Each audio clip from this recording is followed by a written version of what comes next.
आज हम समीकरण यानी प्रतिस्थापन विधि से समीकरण को हल करने के लिए सीखेंगे। यानी पहला इक्वेशन दिया है x + y = 14 और x - y = 4।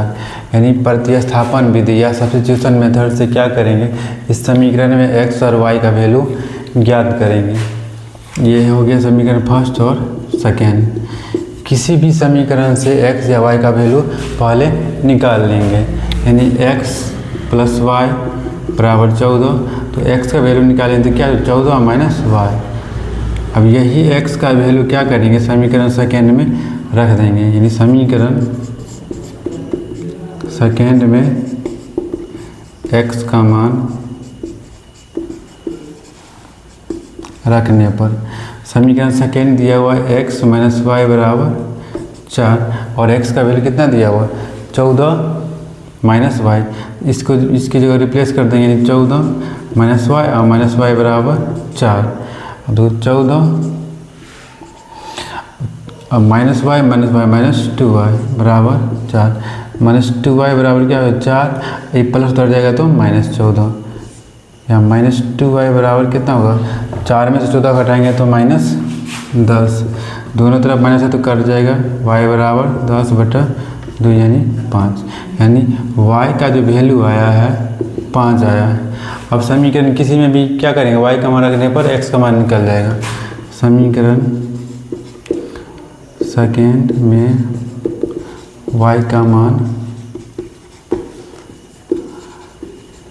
रखने पर समीकरण सेकेंड में y का मान रखने पर x - y = 4 और y का मान निकला है 5, x - 5 = 4। x = 4 इधर आएगा तो 5, x = 9। यानी x का जो मान होगा 9 होगा और y का मान 5 होगा।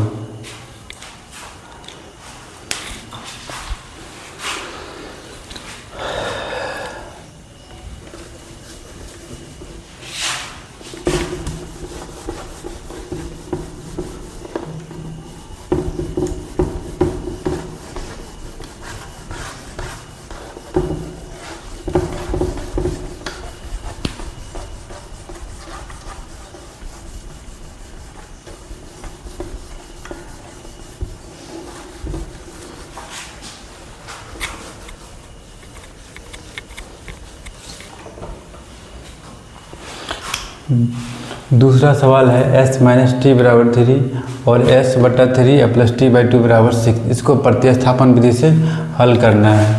s - t = 3, तो s का जो मान होगा कितना होगा 3 + t। यानी ये समीकरण फर्स्ट है और ये सेकेंड है। अब इसी इसका s का जो मान आया है समीकरण सेकेंड में क्या करेंगे, रख देंगे। यानी समीकरण सेकेंड में s का मान रखने पर समीकरण सेकेंड में s का मान रखेंगे तो s का मान कितना है 3 + t / 3 + t/2 = 6। दोनों का एलसीएम 6 होगा, 2 से इसको गुना करना पड़ेगा। 3 + t को प्लस होगा 3t = 6। इसको करना 6 + 2t + 3t बट्टे में 6 = 6/1।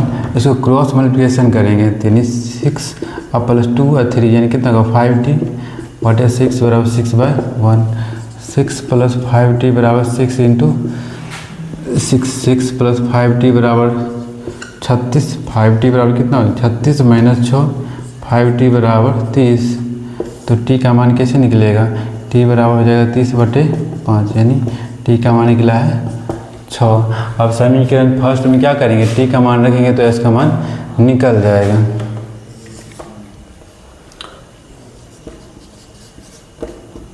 फर्स्ट से s - t = 3, तो यहाँ पे t का मान 6 दिया है, s - 6 = 3, s = 3 + 6, s = 9।